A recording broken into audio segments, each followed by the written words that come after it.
بگذرم چون از جهان یادم کنید، در کجای گفته فریادم کنید. بعدی مردن تا نگردم به نشان، ذکری خیر دوستان شادم کنید. گر خطایی رفت از من منظرت، آن خطا بخشید و آزادم کنید. یاران و برادران مرا یاد کنید، تابوتی مرا زی چوبی شمشاد کنید. تابوتی مرا قدم قدم بردارید، در خاک سیاه مانید و فریاد کنید. از درخت افتد برگ زیر پا شود، حیفی عمری آدمین تا می رود کم می شود.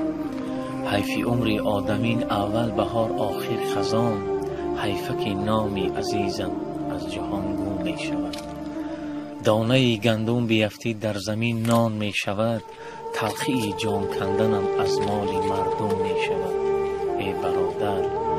ای برادر تو بیا از مال مردم توبه کن، که مال مردم در قیامت مار و کژدم می شود. حقی مردم خور هرگز تو مشو، جاهل و بیار هرگز تو مشو.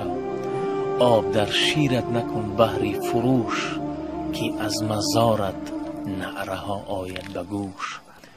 ای خواجه بدی نکن که عمر در گذر است، یک عصر چوبینی عمر آن یک نظر است. گر عیش و طرب کنی و غافل باشی، هوش دار که به قبر بالینت تر است. در عالم بی وفا کسی میر نشد، از مردن آدمین زمین سیر نشد.